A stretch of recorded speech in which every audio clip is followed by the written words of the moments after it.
हे प्राण, तुम्हें प्रजापति होकर गर्भ में विचरण करते हो तथा माता पिता के अनुरूप या पूर्व कर्म के अनुरूप होकर जन्म ग्रहण करते हो। हे प्राण, तुम जिस प्राण समूह के साथ अवस्थान करते हो यह सब तुम्हारे उद्देश्य से बलि प्रदान करते हैं। हे प्राण, तुम्हारा जो तनु वाक्य में प्रतिष्ठित है तथा जो श्रोत्र और चक्षु में है और जो मन में संकल्प व्यापार आदि के द्वारा नियत रूप से रहता है, उस तनु को शिव अर्थात प्रशांत करो। हे प्राण, उत्क्रांत मत होना अर्थात शरीर के बाहर न निकलना। प्राण स्थिर होने पर वह अन्यत्र नहीं जा सकता। छांदोग्य में लिखा है कि ज्ञानियों का प्राण उत्क्रमण नहीं करता। त्रिलोक में जो सब अवस्थित है वे प्राण के वश में है। हे प्राण, माता जैसे पुत्रों की रक्षा करती है उसी प्रकार हमारी रक्षा करो तथा हमारे लिए संपद और हित बुद्धि का विधान करो। आप आत्मना एष प्राणो जायते, आत्मा या परमेश्वर में यह प्राण उत्पन्न होता है। पुरुष देह में जिस प्रकार छाया उत्पन्न होती है उस प्रकार यह प्राण भी आत्मा से आतत या अनुगत होता है तथा मन संपादित कोषादि द्वारा इस स्थूल शरीर में आता है। प्रज्ञामा चिन्ह मात्र है, वही कुटस्थ है। जीवात्मा जिस उनकी किरण मात्र है। यह चित्तगण प्रयागात्मा भी शुद्ध बुद्ध मुक्तस्थ भाव है। ये चित्तगण कितने हैं इसकी गणना नहीं हो सकती। ये चित्तगण ही एको हम बहुश्यामा के बहु हैं, परंतु बहु होते हुए भी एक अद्वितीय के साथ योग युक्त है। चिन्मात्र पुरुष अनंत चिदाकाश के वक्षस्थल पर प्रतिनियुक्त स्फुटित होते हैं।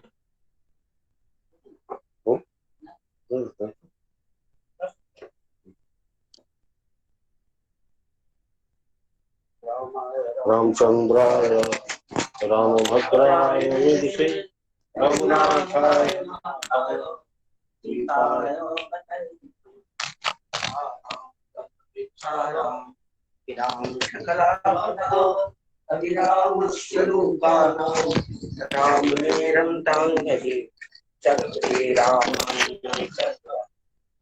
राम कथारसं समायुक्तपरार्थं तं वाल्मीकिं मधुपदं भजे स्मरन्तं राम रामेति तरन्तं भवसागरं चरन्तं अमृतारण्ये तं नमामि कबीरं।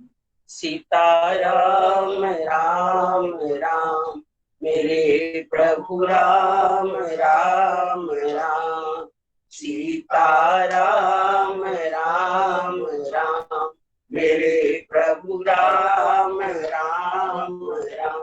मंगल भवन मंगलहारी प्रभु सुदशरथ चिर बिहारी, तब सिय देखी भूप बिलासे पुर कपूर मुड़मान माथे।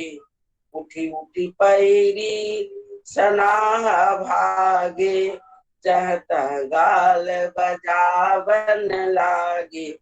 उस समय सीता जी को देखकर कुछ राजा लोग ललचा उठे। वे दुष्ट कुपूत और मूढ़ राजा मन में बहुत तम आए। वे अभागे उठकर कवच पहनकर जहां तहां गाल बजाने लगे। ले छड़ाई सियक को धरी पांडव बालक दो, तोरे धनुष जाट नहीं सरही, जीवत हम ही कुंवरी को धर बरही। कोई कहते हैं सीता को छीन लो और दोनों राजकुमारों को पकड़कर बांध लो, धनुष तोड़ने से ही चाह नहीं सरेगी, पूरी होगी। हमारे जीते जी राजकुमार को कौन प्यार सकता है। जो विदेव कछु करे सहाई, जीतऊ समीर समर सहित दो भाई। साधु भूप बोले सुनी बानी, राज समाज ही लाज लजानी। यदि जनक कुछ सहायता करे तो युद्ध में दोनों भाइयों से उसे भी जीत लो। ये वचन सुनकर साधु राजा बोले, इस निर्लज राज समाज को देखकर तो लाज भी लजा गई। बलु प्रताप वीरता बढ़ाई, नाक पिना कहीं संग सिधाई, सोई सुरता की अब कहु पाई, असी बुद्धि तो विधि मुँह मसिलाई। अरे तुम्हारा बल प्रताप वीरता बड़ाई और न प्रतिष्ठा वही वीरता थी कि जब अब कहीं से मिली है, ऐसी दुष्ट बुद्धि है, तभी तो विधाता ने तुम्हारे मुखों पर कालिक लगा दी।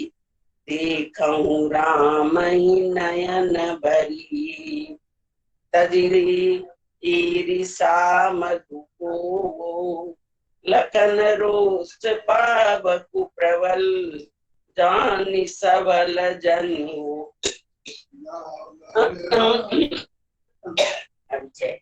जब सीता राम राम राम, मेरे प्रभु राम राम राम, सीता राम राम राम, मेरे प्रभु मंगल भवन मंगल हारी, प्रभु सुदशरथ वीर बिहारी। विषयागमन और क्रोध छोड़कर नेत्र भर कर श्री राम जी की छवि को देखो। लक्ष्मण के क्रोध को प्रबल अग्नि जानकर उसमें पतंगे मत बनो। बेन तय बलिनी जिमी चहकागु, जिमी ससु नाम हरि भागु, जिमी चह कुशल अकारन कोई, सब संपदा चह सी बदो।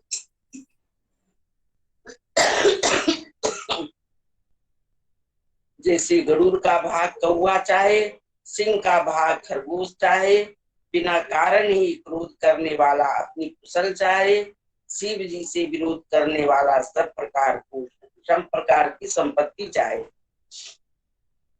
लोभी लुलुप कल कृति चाही, और कलंकता की कामी लाई, हरिपद विमुख परम गति चाह, तस तुम्हार लाल सुनर नाह।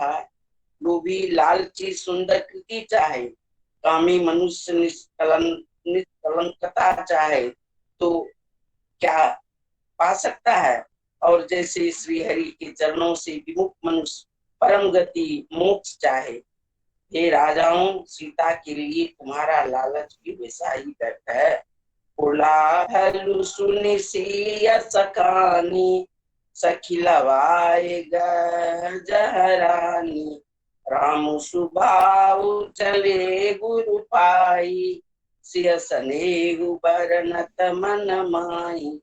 कोलाहल सुनकर सीता जी संकित हो गई। तब सखियां उन्हें वहां ले गई जहां रानी सीता जी की माता थी। श्री रामचंद्र जी मन में सीता जी के प्रेम का बखान करते हुए स्वाभाविक चाल से गुरुओं के पास चले।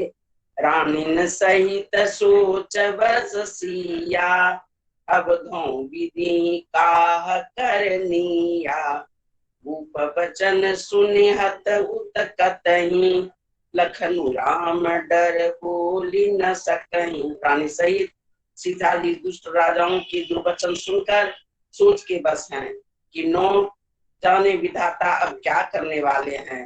राजाओं के वचन सुनकर लक्ष्मण जी इधर उधर ताकते हैं, किंतु श्री राम जी के डर से कुछ बोल नहीं सकते। अरुण नयन कुटी कुटल कुटिल, चितपत निपह संको, मनहु मत गज गन्न निरखी, सिंह किशोर चोप सीता राम राम राम, प्रभु राम राम राम, सीता राम राम राम, मेरे प्रभु राम राम। मंगल भवन मंगल हारी, तब सुदशरथ वीर बिहारी। नेत्र लाल और टेढ़ी हो गई और प्रयोग हुए क्रोध से राजाओं की ओर देखने लगे। मानो मतवाले हाथियों का झुंड देखकर सिंह के बच्चे को जोश आ गया हो। सियावर रामचंद्र की जय, पवन सुत हनुमान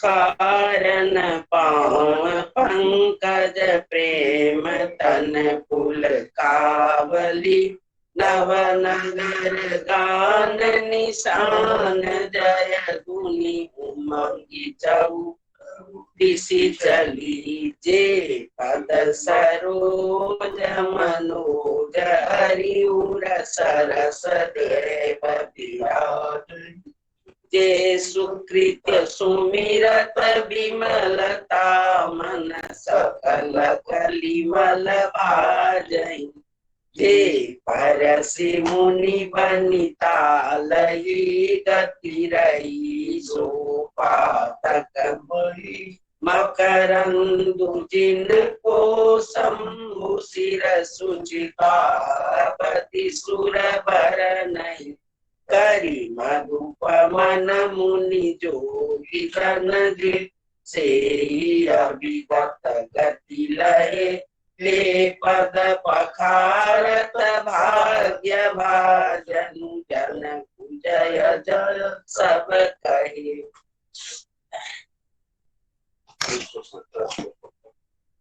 117 117 में मधुरं वदनं मधुरं नयनं मधुरं हसितं मधुरं हृदयं मधुरं गमनं मधुरं मधुराधिपते अखिलं मधुरं वचनं मधुरं चरितं मधुरं वसनं मधुरं वलितं मधुरं चरितं मधुरं गमितं मधुरं मधुराधिपति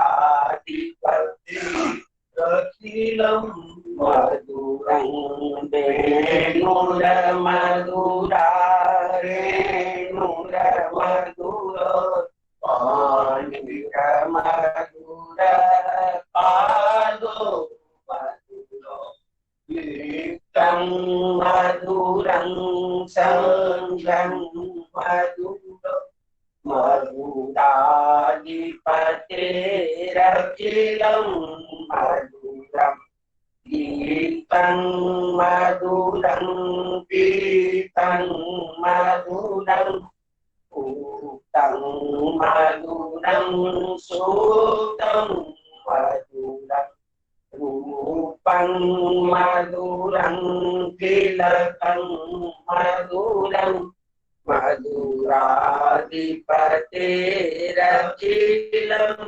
मधुरं करणं मधुरं करणं मधुरं करणं मधुरं रमणं मधुरं मधुरं मधुरं मधुरं मधुराधिपतेरखिलं मधुरं कुञ्जा मधुरा माला मधुरा यमुना मधुरा बीजी मधुरा सलिलं मधुरं कमलं मधुरं मधुराधिपतेरखिलं मधुरं गोपी मधुरा लीला मधुरा योत्सं मधुरं गोप्तं मधुरं श्रेष्ठं मधुरं श्रेष्ठं मधुरं मधुराधिपतेरखिलं मधुरं पा मधुरा गाओ मधुरा यश्रीर मधुरा श्री श्रीर मधुरा दलितं मधुरं फलितं मधुरं मधुराधिपतेरखिलं मधुरम् कृष्ण गोविंद हरे मुरारे हे राम नारायण वासुदेव श्री गुरु चैतन्य हे आत्मदेव हे माता दुर्गे विश्वनाथ श्री कृष्ण गोविंद हरे मुरारे हे राम नारायण वासुदेव श्री गुरु चैतन्य हे आत्मदेव हे माता दुर्गे विश्वनाथ श्री कृष्ण गोविंद हरे मुरारे हे राम नारायण वासुदेव श्री गुरु चैतन्य हे आत्मदेव हे माता दुर्गे विश्वनाथ श्री कृष्ण गोविंद हरे मुरारे हे राम नारायण वासुदेव श्री गुरु चैतन्य हे आत्मदेव हे माता दुर्गे विश्वनाथ पुण्य श्लोको नरो राजा पुण्य श्लोको युधिष्ठिर पुण्य श्लोका च वैदेही पुण्य श्लोको जनार्दन नवा कुसुम संकाशं काश्यपेयं मारुतिं स्वान्तारिं सर्वपापानां प्रणतोषीरात् वक्रतुण्ड महाकाय सूर्यकोटि समप्रभ निर्विघ्नं कुरुमे देव सर्वकामेषु सर्वदा वासुदेव प्रपन्नोऽस्मि प्रणमामि पुनः पुनः जरामरणभीतोऽस्मि त्रायमां मधुसूदन हे नीलकण्ठ वृषभध्वज कंसवक्त्र ब्योमकेश शेषवलया ब्रह्मकेश सर्व हे दुर्जटे पशुपते गिरिजापते संसार गदाय जगदीश्वर सर्वाबाधा विनिर्मुक्तो दण्डदान सुतान्त मनुष्यो सर्वे भवन्तु सुखिनः सर्वे सन्तु निरामयाः सर्वे भद्राणि पश्यन्तु मा कश्चित् दुःखभाग्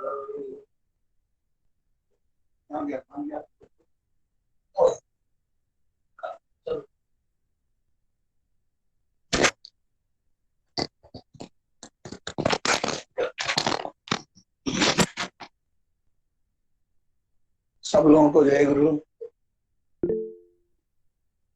जय गुरु। एक सप्ताह के बाद फिर मिलना संभव हुआ। देखिए ये सिलसिला कब तक चलता है।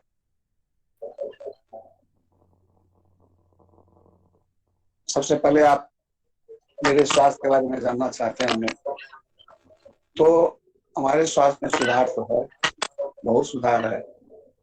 अब बाएं पैर से खड़ा भी होते हैं, फर्स्ट डे चलने का कोशिश भी करते हैं पकड़ के, लेकिन अभी पूरा भार दाहिना पैर नहीं ले रहा है।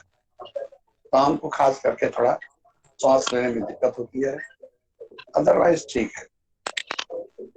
ऑक्सीजन हट गया है, पैक्स हट गया है, तो ये सब अच्छा साइन है। इसी के साथ हम जब मन ठीक होता है तो मन उछलने लगता है। मृत्यु किसका कब होगा ये कहना बड़ा मुश्किल। लेकिन जब तक हम हैं तब तक हम खुशी बांटते रहें, यही मेरे जीवन का उद्देश्य है और सबके जीवन का उद्देश्य होना चाहिए। बहुत पहले एक फिल्म आई थी आनंद, तो आनंद को पता था कि उसको ऐसी बीमारी है कि 6 महीना से ज्यादा वो नहीं बचे। उसको मालूम था ये बात, डॉक्टर को सबको मालूम था, लेकिन उसका कहना था कि जीवन लंबी हो ये जरूरी नहीं है, जीवन गहरी हो, जीवन ऐसा हो कि हम सबको खुशी दे सकें, सबको हंसा सकें, ये ज्यादा जरूरी है। हम पृथ्वी पर इस शरीर में रहें न रहें, लेकिन हम सबके हृदय में रहना चाहते हैं और इसीलिए वो सब अंत तक हंसाते रहा। और जब वो मरा है तो सब लोग बहुत रोए, क्योंकि वो सबके हृदय में पहुंच चुका था। तो ऐसा ही जीवन हम जीना चाहते। हम जानते हैं कि साधन अकेले किया जाता है, अकेले करना भी चाहिए, आप लोग सब में जानते हैं। फिर भी हम जोर देते हैं कि नहीं, सत्संग कीजिए, बीच बीच में संग कीजिए। इससे क्या होगा कि मिलजुल के साधन करने से एक सामूहिक इफेक्ट होता है, उसका कलेक्टिव इफेक्ट होता है। और दूसरा कि हम लोग मिलते हैं एक दूसरे से तो खुश होते हैं, और ये एक आध्यात्मिक खुशी है। एक साथ खाते हैं, एक साथ हंसते हैं, बोलते हैं, जय गुरु का ध्वनि होता है, हंसी मजाक करते हैं।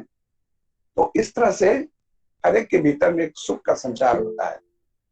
हमारा जीवन ऐसा हो कि हमसे किसी को दुख नहीं पहुंचे, हम सबको अंत समय तक हंसाते रहें, रोएं हम लेकिन हंसे दूसरा। ये जीवन का आदर्श होना चाहिए और वही मेरा है। मेरा जो कष्ट है तो मेरा है, मेरे हिस्से का है, वो मैं स्वयं भोगना चाहता हूँ। लेकिन अगर हम दे सकते हैं तो सबको खुशी दें। और इसी क्रम में शरीर स्वस्थ नहीं होने के बावजूद मैंने 12, 13, 14 नवंबर को गुरुधाम में संघ करने का फैसला लिया। पता नहीं हम कैसे जा पाएंगे, देखते हैं, इसी तरह चले ही जाए।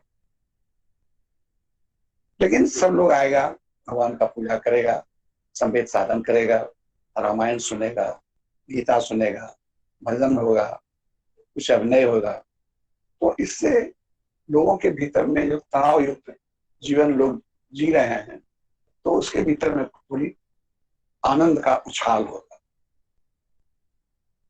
खुशी होगी, अच्छा से अच्छा भोजन करने की कोशिश करेंगे।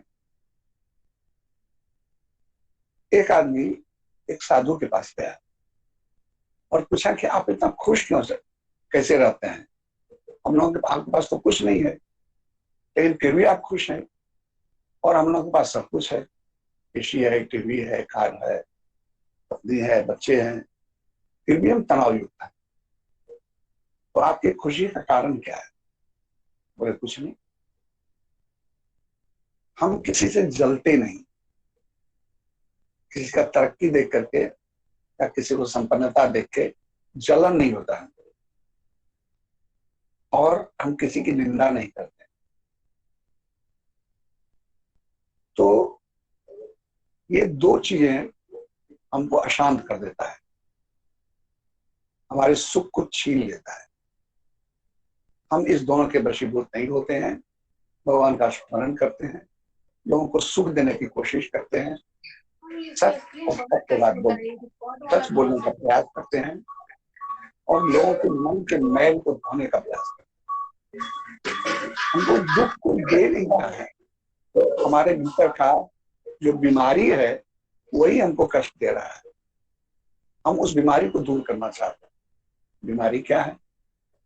हम जो जलन होता है दूसरे को देख करके, हमने देखा एक आदमी को, उसके रिलेशन के बेटी की शादी थी, वो छटपट कर रहा था देख, क्योंकि वो जो सजावट था, वो जो डेकोरेशन था और उत्सव था, उसको बर्दाश्त नहीं कर पा रहे। तो उसके अशांति का कारण उसका जलन था। और दूसरा कितना बुरा है ये हम हमेशा सोचते रहते हैं, ये हमारे मन पर शांत करता है। जो जैसा है सो है, हमको क्या लेना देना पीछे से। तो हमारा निवेदन है कि साधन कीजिए, रोज कीजिए, क्योंकि ये बोल देना हमारे लिए बड़ा आसान है, लेकिन ऐसा हो जाना बहुत मुश्किल। साधन करने से जब मन चक्र की तरफ या श्वास की तरफ मुड़ेगा तो ये सब अपने आप छूटता चला जाएगा। इसलिए गुरु को धोबी कहा गया है। धोबी जैसे कपड़े का मैल धो करके उसको फिर निर्मल कर देता है, उसी तरह गुरु हमारे भीतर के मैल को धो के हमको सुंदर बना देता है। गुरु धोबी से कापड़ा, साधन सिंजनहार, सूरत शिला पर धोइए, निकले ज्योति अपार। और ये जो मंत्र है ये सोडा है, ये डिटर्जेंट है, और जो हम पटक के साफ करते हैं वो साधन। जो नीचे से ऊपर, ऊपर से नीचे, नीचे से ऊपर, ऊपर से नीचे, ये पटकते जो है सांस को हम, ये साधन है। इससे क्या होता है, हमारे मन का जो मैल है वो निकलता है और हम निर्मल हो जाते हैं। जो निर्मल है उसको सुख दुख का, वो तो दूसरों का सुख देख के खुश होता है, अपने कमी का तो उसको भान ही नहीं रहता।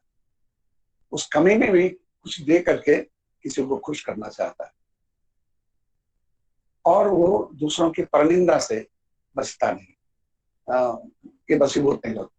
रामायण ने कहा है कि सबसे बड़ा पाप क्या है, परनिंदा सम नहीं अधमाई, कि दूसरे की निंदा से बड़ा कोई पाप नहीं है। हम लोग बातचीत भी करते हैं अक्सर तो दूसरों की निंदा करते हैं, अपनी प्रशंसा करते हैं। ये दोनों हमारे अध्यात्म पथ का बाधक है। मैं निवेदन करूंगा कि प्रवचन से ये नहीं जाएगा, इस साधन से जाएगा। तो रोज साधन करें, रोज गीता पढ़ें और अपने को देखें कि हमको दूसरे को देख के जलन तो नहीं होता है। अगर होता है तो हम गुरु से प्रार्थना करें कि प्रभु हमारा ये दूर, किसी से गांठ मत बांधिए। कोई बुरा है तो है, लेकिन वो मिलेगा हमको कुछ बात। किसी से बैर भाव मत रखिए। निर्वैर सर्वभूतेषु स्वमामेति पांडव। गीतामंड भगवान ने कहा है कि जिसके भीतर में बैर भाव नहीं है, आज किसी से झगड़ा हो गया, मतभेद हो गया, तो कल हम इसके घर जाके चाय पी लेंगे। इस बैर को हम बढ़ाएंगे नहीं, क्योंकि इससे हम सिर्फ उस व्यक्ति को नहीं खोएंगे, हमारा जो अध्यात्म की यात्रा है वो अवरुद्ध हो जाएगी, वो रुक जाएगी। इसीलिए हम अगर चाहते हैं कि हमारी यात्रा चलती रहे तो हमको बैर भाव पाल गांठ नहीं बांधना चाहिए। आज किसी कारण से किसी से मतभेद हो भी गया और उसके बेटी की शादी है तो हम जरूर जाएंगे। वो नहीं बुलाया लेकिन जाएंगे। उसका बेटा अच्छा बना, हम उसको बधाई जरूर देंगे। यही हम नहीं कर पाते।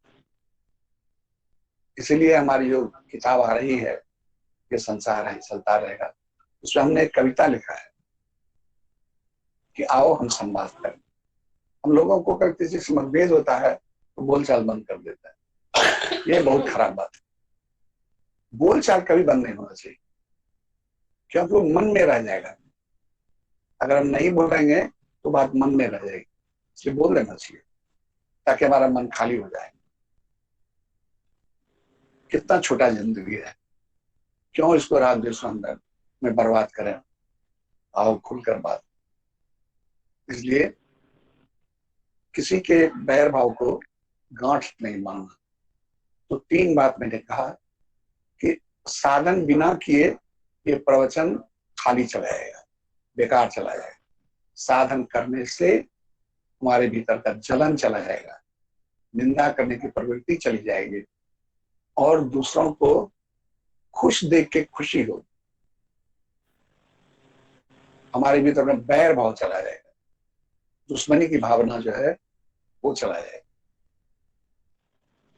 किसी का अच्छा हो तो उसको बधाई जरूर, उसका हालचाल, कोई बीमार हो तो पूछे या न पूछे, उसका हाल चाल पूछते उसके घर के लोगों से, भले ही आपका दुश्मन क्यों, और दुश्मन किस बात का, सब लोग अपना कमाता है खाता है, फिर दुश्मनी कहाँ से आ गई?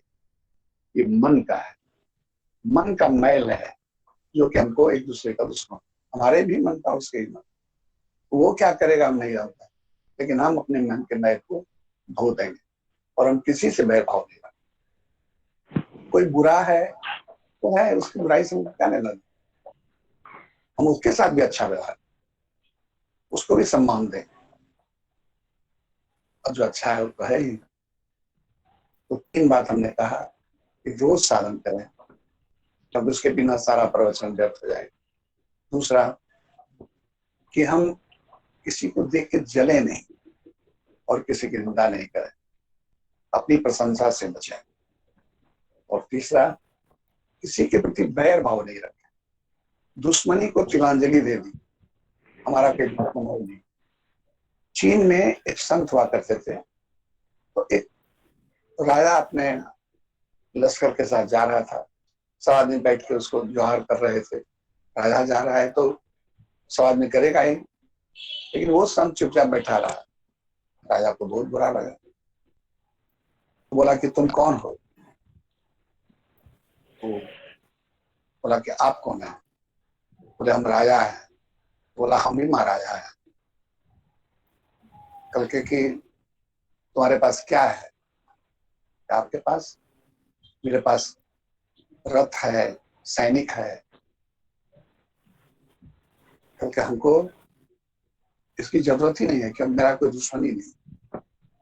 जिसका कोई दुश्मन नहीं है उसको सैनिक की क्या जरूरत है, उसको हथियार की क्या जरूरत है? बोले हमारे पास नौकर चाकर है। बोले मैं सब काम अपने से करता हूँ, तो नौकर की आवश्यकता नहीं है। जो असमर्थ है उसको सहायता की जरूरत है। नौकर बोलना हो, आपके भीतर के अहंकार का द्योतक है, कोई नौकर नहीं है। सबको भगवान ने अपना अपना ड्यूटी दिया है, इसलिए कभी अपने से नौकर को नौकर नहीं बोलना चाहिए, उसके आत्मसम्मान को चोट लगता है। हम गरीब हो तब ना हमको बोलता है, उसको भी सम्मान देना चाहिए। बोला कि हमको कोई दुश्मन नहीं है, तो हम सैनिक रख के क्या करेंगे, हम अपना काम अपने कर सकते हैं, हमको किसी से दुश्मनी नहीं है, तो इसलिए। और राजा बोला कि ये बात तुमको कैसे समझ में आया, निश्चय में तुम कैसे रहते हो? तो बोले हम भगवान का स्मरण करते हैं और उससे हमको यही मिला है, ये सब अहंकार जो है हमारी भीतर से चला, हम अपने आप में मस्त हैं, हमको खुशी के लिए किसी की आवश्यकता नहीं। आपको 10 आदमी जोहार करता है तब बड़ा मानते हैं, और हम अपने भगवान को जोहार करते हैं, उसी में अपने को बड़ा मानते हैं। हमसे कोई छोटा है ही नहीं, तो हम किसी से क्यों प्रणाम की अपेक्षा करें? सब तो हमसे बड़े हैं। ज्ञान की बात रही तो ज्ञान में भी अगर हम अच्छा बोल सकते हैं, पढ़ सकते हैं, वो अच्छा नाव चला सकता है, वो अच्छा बर्तन बना सकता है, वो अच्छा जेवर बना सकता है, जो हम नहीं बना सकते। एक गुण अगर हमने है तो एक गुण उसमें भी है, फिर वो छोटा कैसे हो गया? वो जो सेवा करता है हम नहीं कर सकते, तो इस मामले में तो बड़ा है मुझसे, इसलिए कोई छोटा है ही नहीं। हम क्यों किसी की अपेक्षा करें? हमको पैसा ज्यादा है तो बड़े हो, ठीक है, हमको पैसा ज्यादा है, उसको ताकत ज्यादा है, आज हम बीमार हैं, 2-3 सेवक हैं, तो उसी के भारे जी रहे हैं, पैसा कोई काम नहीं दे रहा। हम ये कहना चाहते थे कि हम रोज साधन करें, किसी को देख के जले नहीं, किसी से बैर भाव नहीं रखें। मान लीजिए मेरा कोई अहित क्या करने दीजिए, कबीरा आप ठगाइए और न ठगिए कोई, आप ठगे सुख उपजे और ठगे दुख हो, करने दीजिए, हम फिर भी उसका सम्मान करेंगे और जो चाहिए ले, जितना चाहता है उससे ज्यादा उसको दी, उसके दुख सुख में भाग लीजिए, उसको प्रेम दीजिए। पत्थर पिघल जाता है प्रेम से, तो फिर भी आदमी। भरत और राम का जब मिलन हुआ है चित्रकूट में, तो उससे प्रेम का इतना उछाल हुआ है कि पत्थर पिघल गया है और आदमी जो थे वो जड़ हो गए। ये शक्ति है प्रेम। हम सबके साथ प्रेम पूर्ण व्यवहार, सब मुझसे बड़े हैं। हम ऊंचे आसन पर बैठ के प्रवचन करते हैं तो अपने को गुरु जी मान देते हैं। सच पूछिए तो हम गुरु हैं ही। गुरु तो नारायण है, गुरु तो शंकर जी हैं, शिव जी, गुरु तो जगन्नाथ जी हैं। हम उनके बात को आप तक पहुंचाते हैं, उनका संदेश, उसका संदेश वाहक। तो सादा जीवन हो, जीवन सुंदर हो और साफ।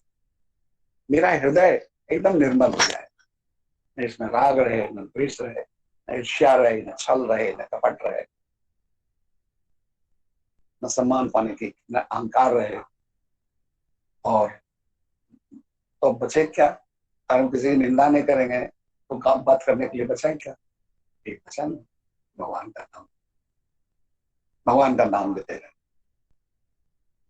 तो इसी से आप भी खुश रहिएगा और सब खुश।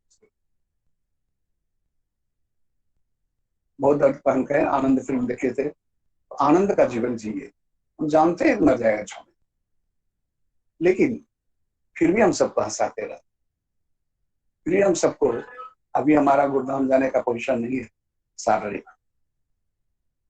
करवट भी हम अपने से नहीं लेते हैं, सपोर्ट लेते हैं किसी का, लेकिन फिर भी हम सोचे हम जाएंगे। सब लोग मना भी कर रहे हैं कुछ लोग, लेकिन लगना जाएंगे। अब जो होना है वही होगा, किसी तरह चले ही जाएंगे। क्योंकि मेरे जाने से बहुत लोग खुश होगा और यही खुशी हम दान करना चाहते हैं। तो बहुत बात नहीं करके हम सिर्फ इतना कहते हैं कि जीवन बड़ी मुश्किल से हमको मिला है और गुरु हमको पवित्र करने के लिए, हमको निर्मल करने के लिए मिले। इससे बड़ा सौभाग्य मेरे दिखना हो सकता है। तो उनके बताए रास्ते पर चलें और न किसी से ईर्ष्या, न द्वेष, सबसे प्रेमपूर्ण व्यवहार करें और किसी से बैर तो करें ही नहीं, किसी से दुश्मनी नहीं। तो इस तरह से हमारा जीवन हो, भगवान आप लोगों का कल्याण करें। और 13-14 के सत्संग के बाद कुछ चिट्ठी हम लोग प्राप्त कर रहे हैं, चला जाएगा। तो फिर आप लोग उसी के अनुसार अभी अपना टिकट का व्यवस्था कीजिएगा। तब तक हम आप लोग को जय गुरु बोलते हैं, प्रणाम करते हैं। भगवान